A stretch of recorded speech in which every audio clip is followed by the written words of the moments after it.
Puesto que muchos han intentado contar los hechos como nos los transmitieron los que fueron testigos, he decidido que también yo, después de haberlo investigado todo desde el comienzo, escribiré la historia minuciosamente. En una de las grandes ciudades del Imperio Romano, a finales del siglo I, un escritor conocido como Lucas recogió su visión de los comienzos cristianos. Escribió 2 libros, ofreciendo un relato excitante que se desarrolló medio siglo antes, a la sombra de la Roma imperial. En el primer libro, Teófilo, he escrito todo lo que Jesús hizo y predicó.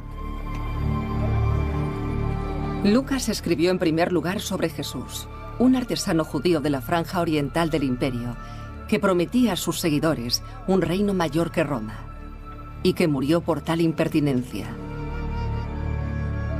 Pero en el relato de Lucas, Jesús era solo la mitad de la historia, ya que el futuro del nuevo movimiento, Lucas lo sabía, dependía igualmente de aquellos que vinieron después, de ese puñado de seguidores que arriesgaron todo para anunciar una visión que se podía haber perdido de boca en boca. Lucas es el único escritor evangélico que narra sus luchas. Es una inestimable fuente sobre los hombres y las mujeres que consagraron sus vidas a Jesús. Sin embargo, advierten los eruditos, la historia de Lucas se debe leer con atención. Lucas tiene una nota al comienzo que dice: escribo esto porque he realizado una detallada observación de los hechos y quiero contaros la historia verdadera. Dijo, hay muchos que quieren contarme la historia, pero yo quiero contaros la historia verdadera. Así que ya sabemos, incluso si no disponemos de otras pruebas, sabemos que hay otras versiones por ahí. La gente ha contado otras historias. Probablemente han dado otras interpretaciones a las cosas. Él va a dar su interpretación de los hechos. Esto es lo que dice. Y eso debe influirnos en cómo leamos su obra. Leer entre las líneas de Lucas es solo un reto en la reconstrucción de estos años cruciales. Era una época combativa. Las fuentes eran escasas. La mayoría, como la de Lucas, se escribieron posteriormente. Y mientras que las líneas de los hechos son visibles, las verdades son más difíciles de distinguir. Es como mirar a un campo de fútbol con barro el día después del partido y mirar las marcas en la tierra e intentar imaginar qué secuencia de jugadas han ocurrido en el partido. Es muy difícil y debemos emplear mucho tiempo en especular.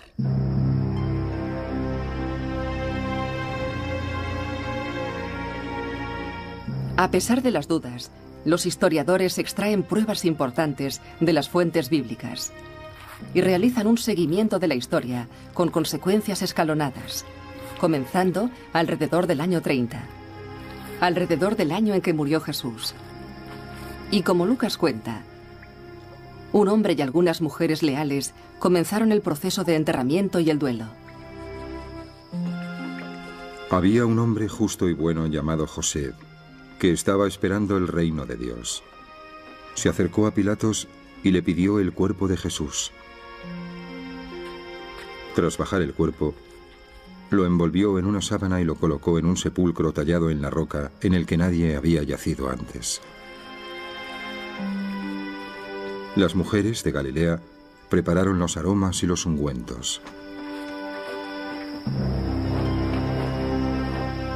Lucas dice que este puñado de seguidores se comportaron respetuosamente. Pero algunos de los amigos más cercanos de Jesús estaban visiblemente ausentes. Leví, el recaudador de impuestos, no está presente. Tampoco Jaime, el hijo de Zebedeo, ni su hermano Juan, ni ningún otro de los apóstoles conocidos. Aunque lo más chocante de todo es la ausencia de Simón Pedro.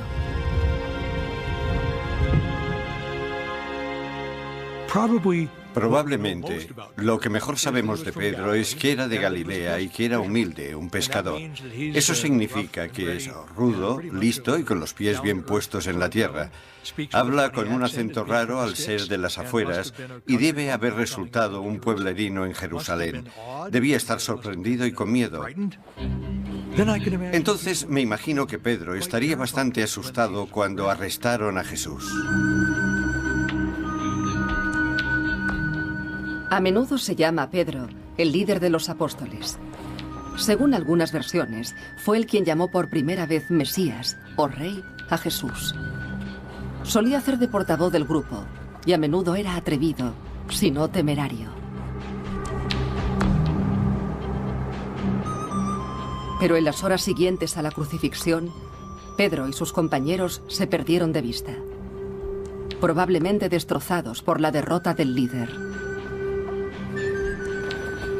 En el siglo I todo el mundo sabía que un Mesías crucificado era un Mesías derrotado. Y admitámoslo, había muchos revolucionarios judíos aspirantes a Mesías, personajes proféticos en ese periodo.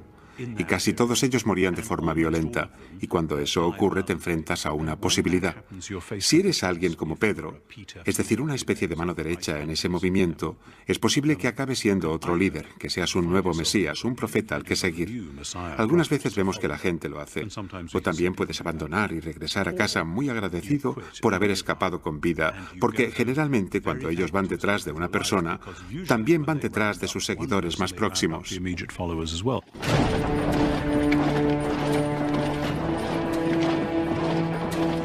Ellos eran las fuerzas del Imperio Romano, y en Judea su poder era desalentador. Roma había conquistado la zona hacía casi un siglo, y aunque solía confiar en los sumisos gobernantes locales para mantener el orden, las tropas romanas siempre estaban preparadas para intervenir. Especialmente durante las festividades en que los peregrinos judíos inundaban la ciudad.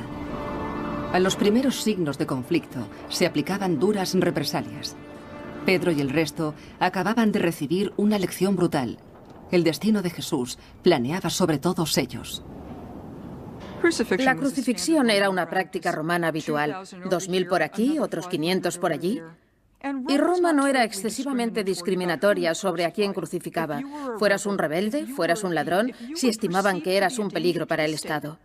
Roma no tenía remordimientos para matarte. De hecho, Roma consideraba la crucifixión como una forma de publicidad.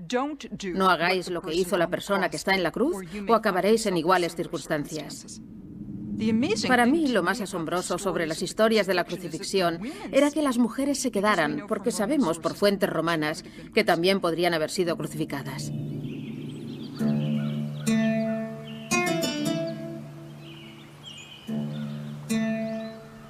El primer día de la semana, al alba, las mujeres regresaron a la tumba. Encontraron que el sepulcro estaba abierto. El relato evangélico más antiguo afirma que 3 mujeres volvieron a la cueva unos días después del entierro de Jesús. Los relatos de lo que presenciaron se han transmitido durante 2 milenios. Decían que la tumba estaba abierta. El cuerpo de Jesús desapareció. Y un ángel dijo a las mujeres que buscaran a Jesús en Galilea, en el campo donde nació Pedro, donde se encontró por primera vez con Jesús solo unos años antes.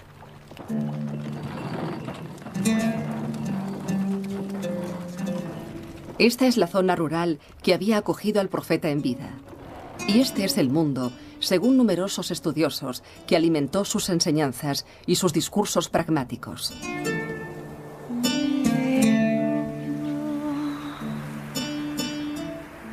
El reino de Dios es como una semilla de mostaza, la semilla más pequeña.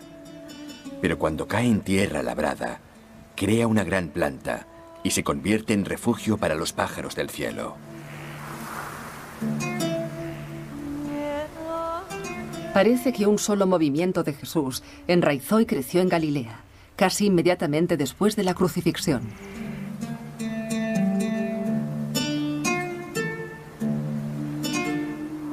No llevéis bolsas ni sandalias. En la casa donde entréis, comed lo que haya a la mesa. Sanad a los enfermos y decidles, el reino de Dios ha venido a vosotros.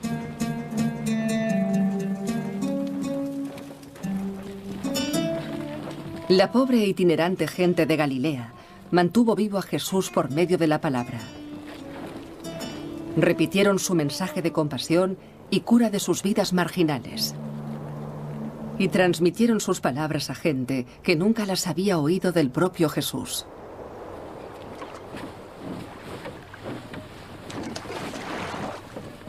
Si Pedro y sus compañeros volvieron a Galilea, probablemente ayudaron a cultivar esa tradición local en ciernes. Pero esa tradición podría no haber sobrevivido de no ser por una dramática visión.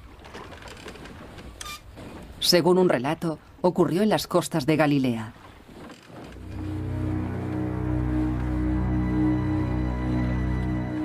Allí estaban Simón Pedro, Tomás, Natanael, los hijos de Zebedeo y otros 2 discípulos de Jesús. Simón Pedro dijo: «Voy a pescar». Y ellos respondieron: «Iremos contigo». Pero esa noche no pescaron nada. Justo al amanecer, Jesús apareció en la orilla. Pero los discípulos no se dieron cuenta de que era Él.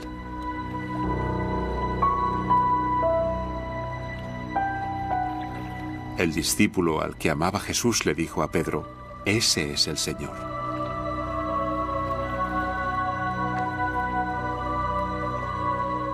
Ese es un importante momento de esperanza. Jesús había sido crucificado, no linchado, sino oficialmente, legalmente crucificado. Es decir, ejecutado por el Imperio Romano. Podría parecer que si Dios había permitido que crucificaran a Jesús, que entonces quizás Dios estuviese en el lado de Roma, quizás Dios estaba de acuerdo con este juicio para Jesús. Pero haber presenciado al Jesús resucitado significa indudablemente que Dios está todavía con Jesús y que, por lo tanto, Dios y Roma están enfrentados. Fue una visión tambaleante y condujo a una emocionante conclusión. Si Jesús había resucitado, si Dios y Roma estaban enfrentados, entonces la era del Apocalipsis había comenzado. Las profecías antiguas lo habían afirmado y siglos de esperanza aplazada habían alimentado el sueño. Estaba sucediendo ahora, creían. El mundo estaba a punto de ver que Dios, no César, gobernaba a los seres humanos de todo el mundo. Por fin amanecía el reino de Dios. El hecho que parece que volvió a reunir a los apóstoles es su percepción de que Cristo había resucitado.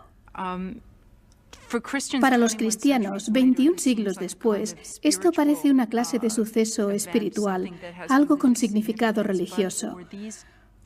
Pero para estos judíos del siglo I, que habían seguido a Jesús de Nazaret, el suceso tuvo una importancia histórica inmediata. No lo piensan en términos de metáforas moralistas, lo piensan en términos de realidad histórica. Dios va a intervenir en la historia. En un momento, los devastados seguidores de Jesús volvieron a sentir la confianza y el objetivo. Si el reino de Dios estaba en camino, se debían preparar y debían alertar a otras personas de que Jesús no estaba muerto, sino vivo, que la crucifixión no era una tragedia, sino una victoria. Este breve, aunque incisivo mensaje sería un llamamiento para un nuevo movimiento dentro del judaísmo, un movimiento de Jesús. Y como Pedro y el resto pronto aprenderían, ese mensaje también los situaría en una posición enfrentada con las fuerzas del imperio, e incluso entre ellos mismos. La fe resucitada.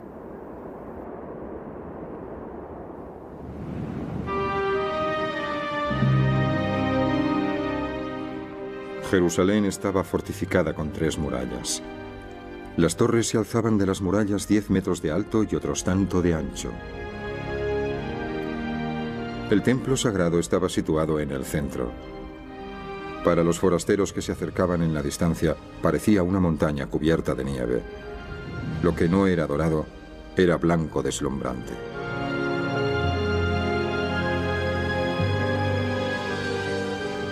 El escritor antiguo Josefo describe Jerusalén como una ciudad sin igual. Era el centro del antiguo judaísmo. Albergó el lugar más sagrado para los judíos de todo el mundo, el Gran Templo. Fundado en un lugar escogido por el propio rey David, el templo atraía a peregrinos de todo el imperio. Y después de haber visto al Jesús resucitado, atrajo a sus fortalecidos seguidores. Porque si el reino de Dios iba a llegar a la tierra, primero llegaría a Jerusalén. Pero Jerusalén no era solo un centro religioso, era una ciudad dominada por el Imperio Romano. Y su turbulenta historia la convirtió en un trono en el lado de los administradores romanos. Unos 20 años antes, Roma había aniquilado todo rastro de independencia judaica. La casa real judía de Herodes había desaparecido y los gobernantes romanos tomaron el control directo. Muchos eran administradores mediocres y poco diplomáticos. Unos pocos, no obstante, tenían mano dura como Poncio Pilatos. Un escritor antiguo describe a Pilatos como inflexible, terco y cruel. Josefo está de acuerdo. Dice que Pilatos llevó imágenes blasfemas del emperador a la ciudad sagrada de los judíos. Confiscó el dinero del templo y acalló brutalmente a los judíos que osaban protestar. Pilatos no originó las tensiones en Judea, pero mantuvo a los habitantes de Jerusalén hirviendo en descontento. Esta era la ciudad que Pedro y los galileos convirtieron en su nueva base urbana, el centro de su movimiento de preparación para la era apocalíptica de Dios. Cuando escuchamos el término apocalipsis, pensamos que significa el final del mundo. No. Apocalipsis significaba el final del mal y la violencia, y de la injusticia, y la desigualdad, y la impureza aquí en la tierra. Significaba el final del mal, no el final del mundo. El nuevo grupo de Pedro no esperó ociosamente a que Dios destruyera el mal y nos trajera su mundo perfecto. Parece que Pedro condujo a sus compañeros a empezar a vivir en ese mundo ideal inmediatamente. El número completo de aquellos que creían era de un corazón y alma. Y nadie diría que le pertenecía algo a él solo, sino que todo era común. Ninguno de ellos tenía necesidades, y quien poseía tierras o casas las vendía y llevaba las ganancias de la venta a los pies de los apóstoles, quienes las distribuían entre el resto según sus necesidades.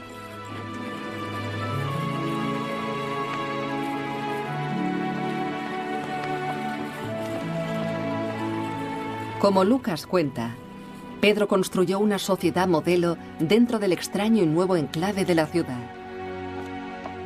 Creó un sistema de vida comunal, bienes compartidos, ayuda mutua.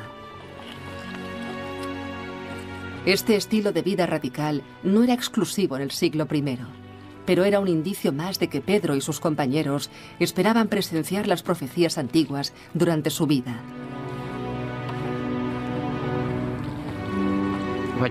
Lo que Pedro está haciendo en Jerusalén es intentar convencer a sus compañeros judíos de que el reino de Dios ya ha comenzado en esta tierra. Por lo tanto, tenían que empezar a vivirlo. Si decían a un judío con una mentalidad abierta, la era del Apocalipsis ha comenzado, este judío podía decir, bueno, estoy dispuesto a creerlo, pero ¿me podéis mostrar que ha comenzado? No veo ninguna diferencia. Roma sigue gobernando el mundo y todo lo que Pedro podía decir era, sí, pero ven y verás cómo estamos viviendo. Hemos empezado a vivir de un modo distinto.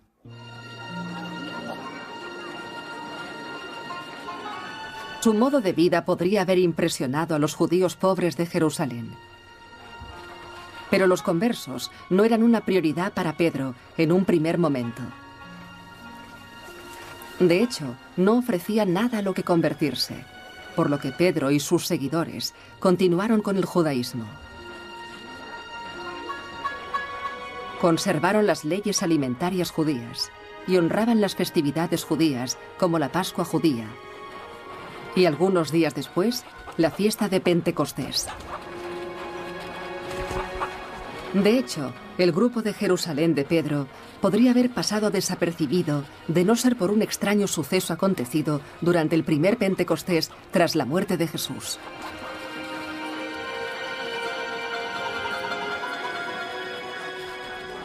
En el día de Pentecostés estaban todos reunidos.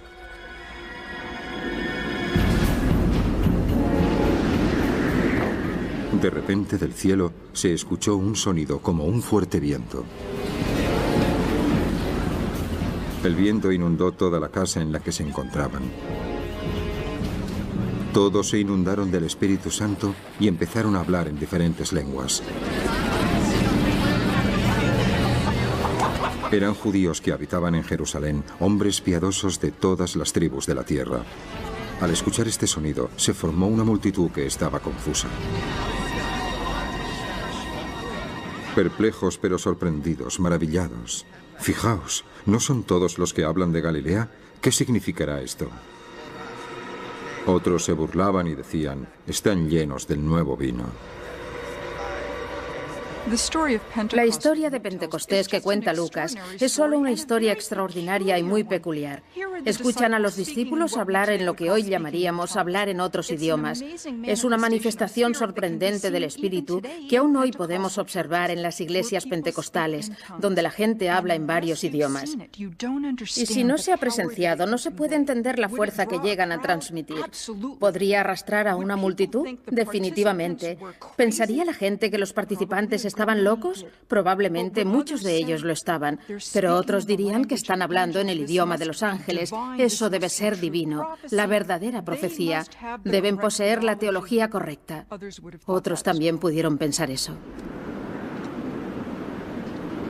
La historia de Pentecostés se suele señalar como el inicio de la iglesia cristiana, pero también contiene una nota nefasta. Puesto que en el clima del antiguo Jerusalén, donde los cautos habitantes recordaban demasiado bien cómo los mesías podían traer represalias generales, Pedro y sus llamativos seguidores seguramente provocarían inquietud. Proclamar un Mesías, proclamar una era mesiánica, era realizar una queja política, y los judíos de Jerusalén especialmente reconocían que estaban bajo ocupación romana y sabían que el César no quería ninguna competición con su gobierno. Proclamar un nuevo rey significaba que sus propias vidas correrían peligro, porque las tropas y los gobernantes de Roma no quieren ningún rey excepto el César. No existe certeza sobre cuándo y por qué se originó el primer problema con el movimiento de Jesús de Jerusalén. Pero según Lucas, los problemas comenzaron no mucho después de que el grupo comenzara a atraer a nuevos seguidores. Lucas escribe que uno de ellos, un hombre llamado Esteban, causó confrontación al declarar públicamente su reverencia por el ejecutado Jesús. Este nuevo miembro, comenta Lucas, enfureció a algunos de sus oyentes de Jerusalén. Agitaron a la gente, a ancianos y a escribanos. Quienes lo encontraron, lo arrestaron y lo llevaron ante el consejo. Presentaron a un falso testigo que dijo, este hombre realiza afirmaciones contrarias a este lugar sagrado y la ley. Entonces lo expulsaron de la ciudad y lo apedrearon. Esteban fue apedreado hasta la muerte. La crisis vino poco después. Según la narración de Lucas, un ferviente joven judío llamado Saúl estaba al frente de una purga comunal. Trabajando a instancias de las autoridades religiosas de Jerusalén, Lucas afirma que Saúl persiguió a los seguidores de Jesús y causó estragos en el pequeño grupo de Pedro. Ese día empezó una gran persecución contra la asamblea de Jerusalén y todos se dispersaron por el campo excepto los apóstoles. Saúl estaba aniquilando la iglesia. Entraba en todas las casas y encarcelaba tanto a hombres como a mujeres.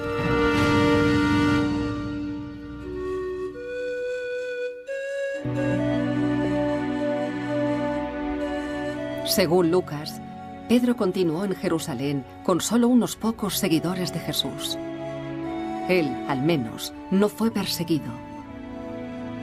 Pero la situación debió parecer poco halagüeña. Sus expectativas se habían derrumbado de repente. Él y el resto tendrían que revisar una vez más sus esperanzas y planes.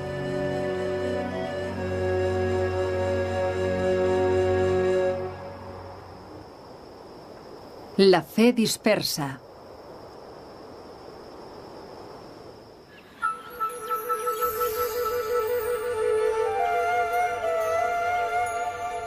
Sobre la década de los 30 del siglo I, los seguidores de Jesús seguían siendo tan solo unos cientos. Seguían estando dirigidos por Pedro en Jerusalén. Pero el hombre que había guiado su grupo desde el campo hasta la capital ahora contemplaba que el movimiento entraba en una fase completamente nueva. Solo unos años después de la muerte de Jesús, sus seguidores, a menudo llamados el Camino, se expandieron como semillas por el Imperio Romano. Estaban empujados por una apremiante necesidad de divulgar la futura llegada de Dios.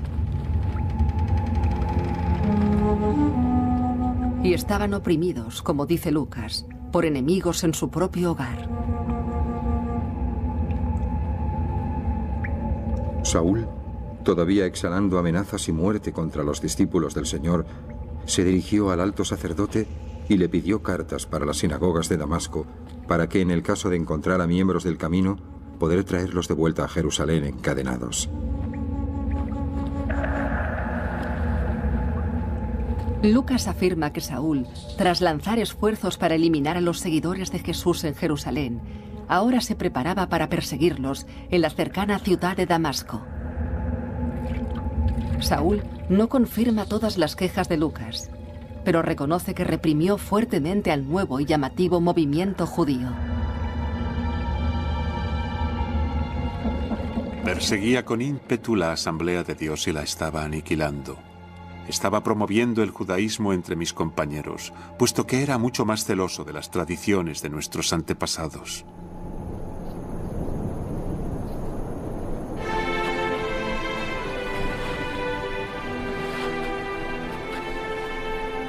Saúl es el único personaje de las primeras décadas del movimiento de Jesús que dejó constancia directa de los sucesos que presenció. Era un joven judío grecoparlante, de fuera de Judea. Era un fariseo, notablemente comprometido con la ley judía. Pero por algún motivo, en algún lugar, su vida dio un giro inesperado. Lucas pone estas palabras en boca de Saúl. Sobre el mediodía, una luz brillante del cielo me rodeó de repente. Caí al suelo y escuché una voz que me decía: Saúl, Saúl, ¿por qué me persigues? Contesté: ¿quién eres, Señor? Y me respondió: soy Jesús de Nazaret.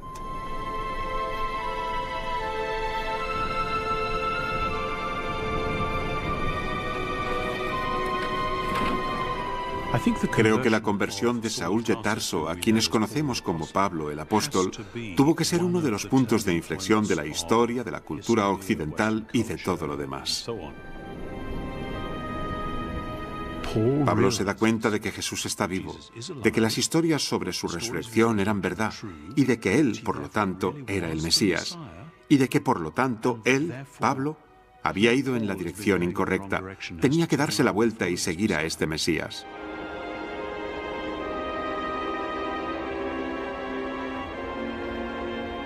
Fue un momento determinante que sería un punto de inflexión en la historia del movimiento de Jesús. Aunque los sucesos que siguieron a la Epifanía son oscuros. Pablo dice que fue a los desiertos de la actual Jordania. Allí parece que Pablo alimentó la idea de que tenía una misión especial, que le había visitado Jesús no solo por su propia salvación, sino para difundir las noticias de su resurrección tan rápido y tan lejos como fuera posible. Cuantos más lo escucharan, más se salvarían. Finalmente, quizás años después de su visión original, Pablo viajó hasta Jerusalén. Era el momento, decidió, de encontrarse con la gente que verdaderamente conocieron a Jesús en vida. Sospecho que cuando Pedro y el resto supieron que Saúl estaba en la ciudad, debieron experimentar emociones muy diversas. ¿Cómo se puede tratar a este brillante, peligrosamente brillante joven con toda su pasión y todo su empeño que había estado en el otro bando? Es parecido a lo que ocurre en equipos deportivos importantes, cuando alguien se traslada de un equipo al otro y la persona que estaba luchando contra ti una temporada va a estar contigo. Y a los de tu equipo no les hace demasiada gracia la idea.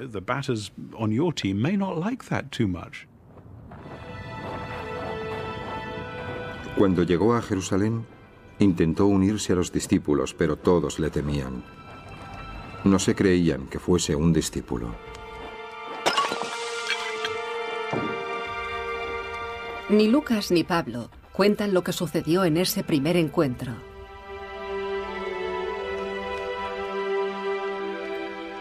Juro ante Dios que no miento. No me conocían las asambleas de Judea que están con Cristo. Ellos han escuchado que el hombre que nos persiguió ahora está anunciando la fe que una vez intentó destruir.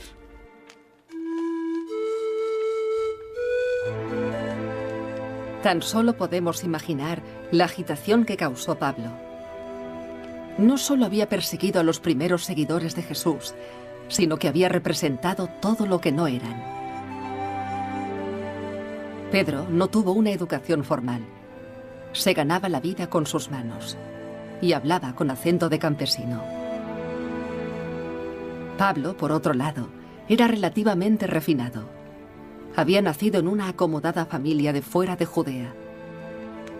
Recibió una educación basada en el pensamiento griego, además del judaísmo religioso. Pero de algún modo el encuentro ocurrió. Quizá Pablo preguntó sobre las enseñanzas de Jesús. Quizá Pedro relató sucesos de la vida de Jesús. Contara lo que contara, Pablo convenció a aquellos que una vez pensaron que no era sincero.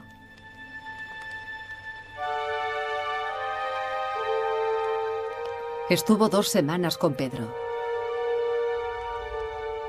En algún momento, Pablo reveló una misión vital. Una misión para predicar a Jesús al mundo. A los no judíos o gentiles del vasto imperio romano. Más aún, Pablo declaró que era el elegido para esa misión por Dios. Pablo, sin siquiera conocer a Jesús, ahora parecía exigir mayor autoridad que los compañeros más cercanos de Jesús.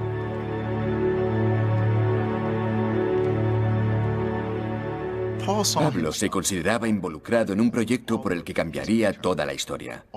Toda la humanidad dependía del éxito de este proyecto. Por lo que cualquier persona que tenga una visión tan grande tiene que ser muy valiente, tener arrojo, asumir riesgos, causar enfados. ¿Por qué?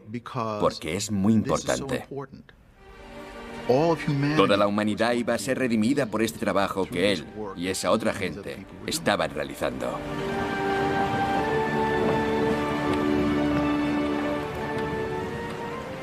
La visión de Pablo era sobrecogedora. La tarea que se propuso inmensa. Los obstáculos desalentadores.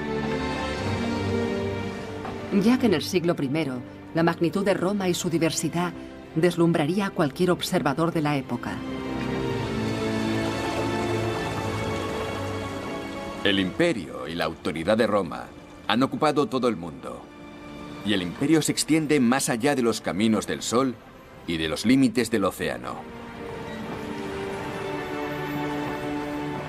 En esta esfera mundial, en provincias y ciudades, cada comunidad practica sus propios ritos sagrados y adora a los dioses locales.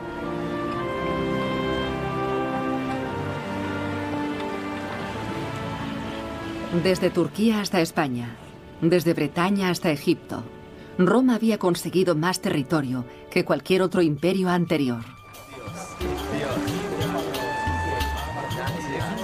Los centros neurálgicos del Imperio Romano eran sus ciudades mediterráneas: Corinto, Atenas, Éfeso, entre otras.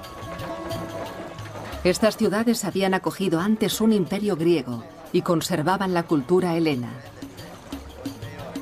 Ahora estaban gobernadas por Roma y bajo el manto de las leyes y la religión romana. Este entramado de clases urbanas creó un entorno muy especial para el movimiento judío de Jesús. Había comunidades judías, grandes comunidades judías en Antioquía, Alejandría, Éfeso. Estas comunidades judías eran poco habituales en el Imperio Romano. No solo eran religiosas, no solo era una religión, sino grupos étnicos, y los romanos les habían concedido cierto grado de autogobierno en sus comunidades. Eso puso celosos a algunos gentiles. Los celos pudieron causar relaciones delicadas en estas comunidades mixtas. La violencia antijudía siempre era posible. Pero los gentiles también tenían reacciones positivas hacia el judaísmo. El Dios judío sedujo a muchos. Algunos se convirtieron formalmente al judaísmo. Algunos abandonaron sus dioses tradicionales. Pero los no judíos eran visitantes habituales en las sinagogas a lo largo del siglo I.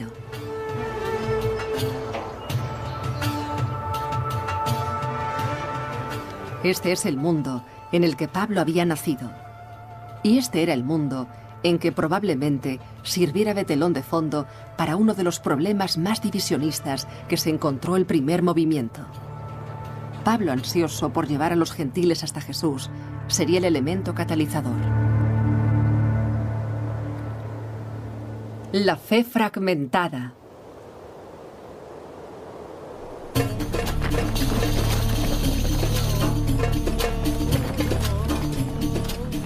Unos 3 años después de que Pablo se encontrara con Pedro en Jerusalén, viajó hasta el norte de la ciudad de Antioquía. Ubicada en la actual Turquía, Antioquía era el centro del poder romano de la región. El superior de Pilatos tenía allí su base, así como las legiones que mantenían a raya a Jerusalén. Pero igualmente importante, Antioquía era un centro dinámico de comercio. Situada en el enclave romano que conectaba Oriente y Occidente, había crecido hasta cerca de 250.000 habitantes. Atraía a ambiciosos visitantes de todos los rincones del Imperio Romano. Se creaban fortunas y se perdían. Y también se perdieron los límites tradicionales. Con la mezcla de antiguas religiones, la gente adoraba a numerosos dioses a la vez, y los nuevos dioses eran rápidamente absorbidos. Esta ciudad, a menos de 500 kilómetros de Jerusalén, ofrecía una tierra poco fértil para una nueva secta judía, la secta de Jesús. Pablo había sido invitado para ayudar a liderar el movimiento de Jesús de Antioquía por parte de un hombre llamado Bernabé.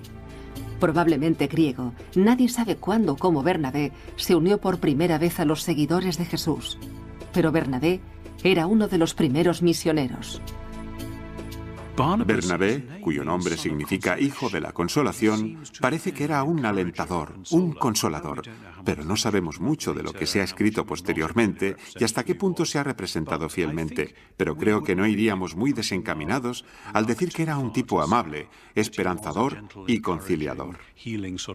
Por lo tanto, puede que se le hiciera difícil estar con Pablo, el cual era un hombre muy osado y dinámico.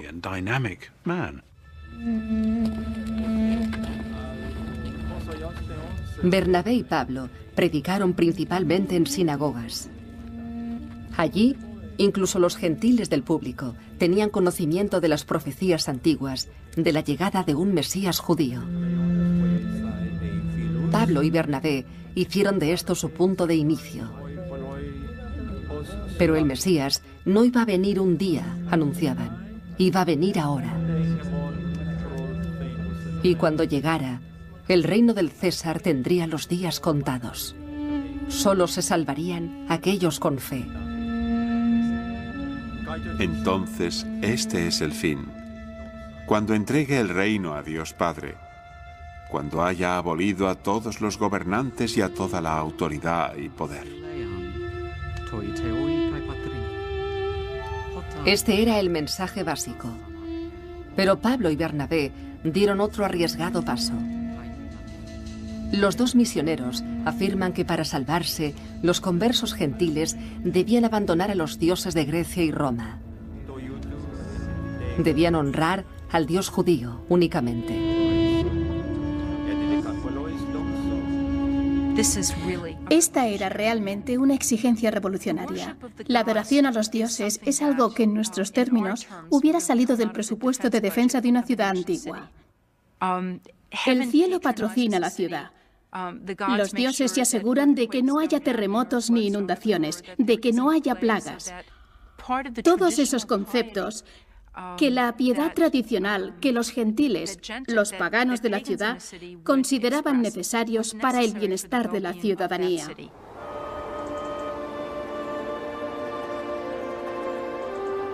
Pablo y Bernabé caminaban al borde del abismo.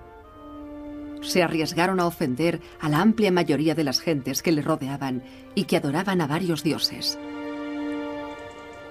Pero en Antioquía, al menos, parece que encontraron escasa resistencia. Reclutaron con éxito tanto a judíos como a gentiles. Y los convertidos se incorporaron a una floreciente comunidad de Jesús.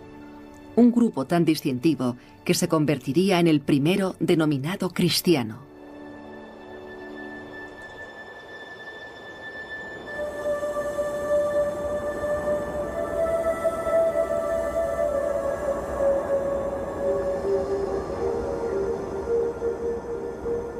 Pablo y Bernabé pasaron casi una década convenciendo a la gente de Antioquía de que el reino de Dios estaba cerca.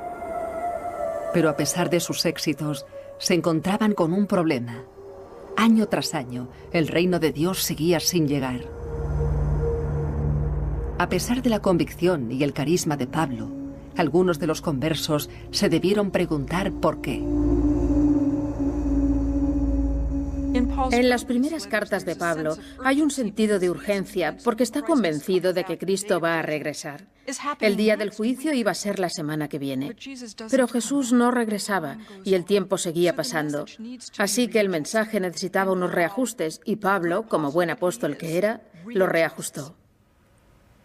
Se percató de que todo el mundo necesitaba ser evangelizado. Eso iba a llevar tiempo. ¿Qué explica el retraso entonces?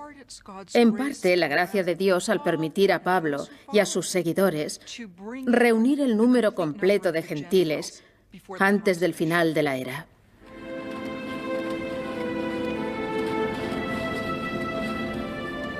Al parecer, Pablo llegó a la conclusión de que el reino de Dios no llegaría hasta que se convirtieran más gentiles. Y que él, Pablo, debía convertirlos. Mientras los miembros de la asamblea de Antioquía rezaban al Señor y ayunaban, el Espíritu Santo dijo: «Separad a Bernabé y Saúl para que puedan realizar mi llamada». Entonces, después de rezar, la asamblea les envió a recorrer su camino.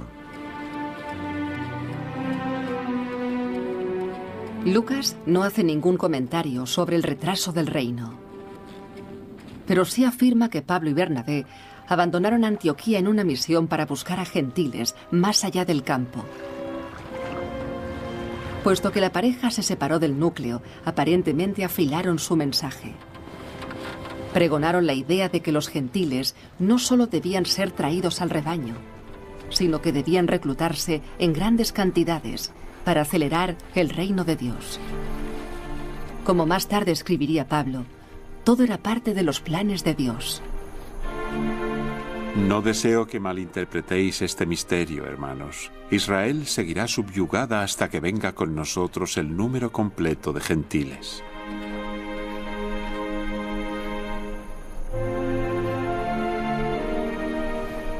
Empujado por la urgencia de su misión, Pablo y Bernabé viajaron cientos de kilómetros por peligrosos caminos y costas. A través de las tierras de la Grecia y Turquía actuales, predicaron su mensaje de salvación inminente. Y parece que promovieron un programa de caridad y ayuda comunal. La mezcla tenía un gran atractivo. Pero la vida en el siglo I era a veces violenta. Crímenes, enfermedades, incendios y hambre eran peligros constantes. Y la inmensa mayoría de la población vivía al filo del desastre.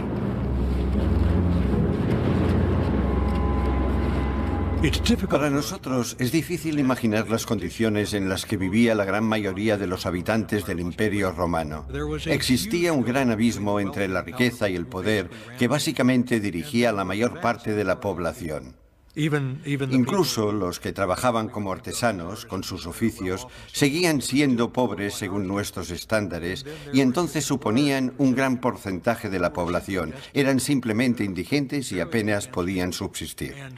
Y puesto que son pobres y marginales, entonces cuando algo pasa, cuando se elevan los impuestos o cuando el ejército romano venía y se llevaban libremente animales y los cultivos que almacenaban, el resultado es la hambruna, el resultado es la muerte. El resultado es que siguen empeorando.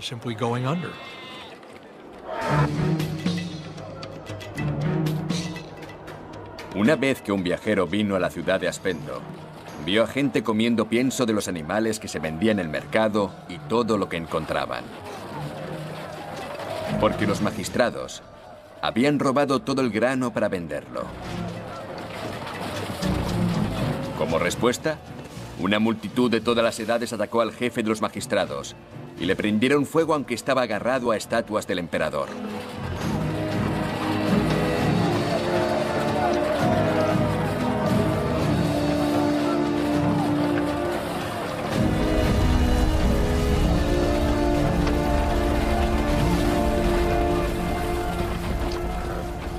La brutalidad nace de la desesperación, y la gente desesperada a menudo se unía al movimiento de Pablo y Bernabé. Pero los dos misioneros encontraron hostilidades dirigidas hacia ellos también, puesto que en estos tiempos volátiles la ira afloraba fácilmente. Fueron a una ciudad en Pisidia.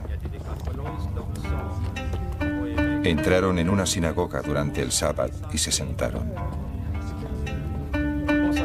Tras leer la ley, el líder de la sinagoga les envió un mensaje que decía: hermanos, si tenéis un mensaje de ánimo para la gente, decidlo. Pablo se levantó, hizo un gesto con la mano y comenzó a hablar. Pablo continuó proclamando su mensaje misionero. Probablemente invitaba a los gentiles a entrar en el grupo, y parecía que sus palabras inspiraban interés.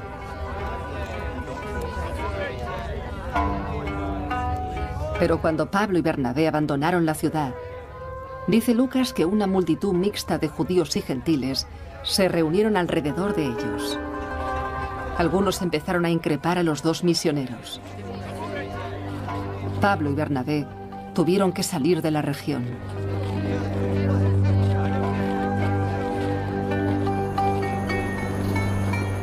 Lo mismo ocurrió en Iconio. Pablo y Bernabé despertaron interés e ira. Cuando llegaron a Listra, sin embargo, Lucas dice que el descontento se volvió violento.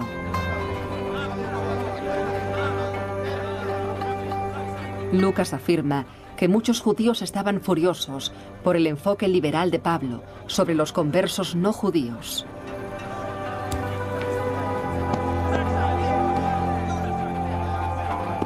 Pablo les había excluido de las costumbres judías. Los compañeros judíos de Pablo también podían temer que, al atraer a los conversos de sus dioses paganos, Pablo habría encendido una comunidad pagana más grande. Fuera cual fuera la causa, Pablo fue expulsado de la ciudad apedreado y dejado por muerto. Según las propias cartas de Pablo, este ponía furioso a otros judíos. Siendo prácticos, tenemos que preguntarnos por qué. Todo lo que Pablo había hecho es hacer que los gentiles abandonaran sus hábitos gentiles.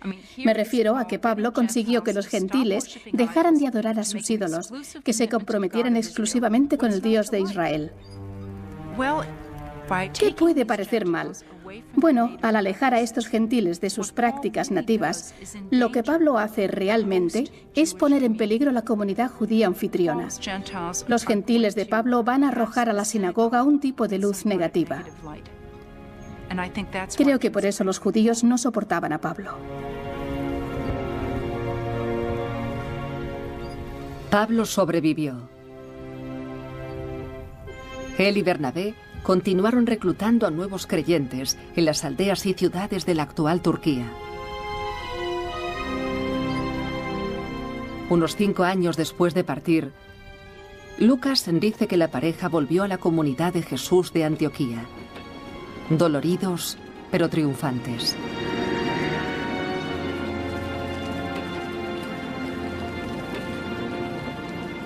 El sentimiento de victoria, sin embargo, no duraría mucho. En Antioquía, en la primera de las congregaciones estables de Pablo, los argumentos sobre cómo integrar a los gentiles sumergirían a Pablo en su mayor drama personal y empujaría a la comunidad de Jesús hacia un cisma devastador.